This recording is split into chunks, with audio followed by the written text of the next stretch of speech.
тук до мен е победителката от нашия къпкейк конкурс. Или, какво да го нарека, работилница за малки кекченца. Така ли беше? Да. Я ми кажи как се казваш. Анджела. Другото име? Кантарджиева. Ти герой ли си? Да.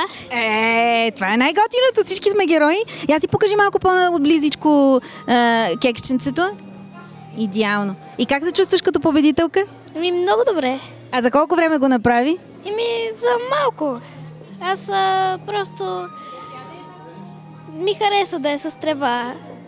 Да е с трева. Точно така, виж, като великденско е малко все едно яйчице, ама сплескано. Да.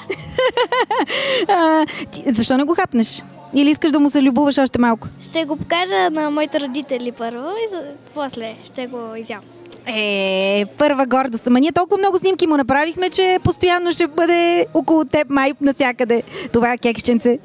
Да. Мислиш ли да пуснеш цяла линия от кекчета? Може. Добре, много ти благодаря. Много съм щастлива, че ти спечели тази награда.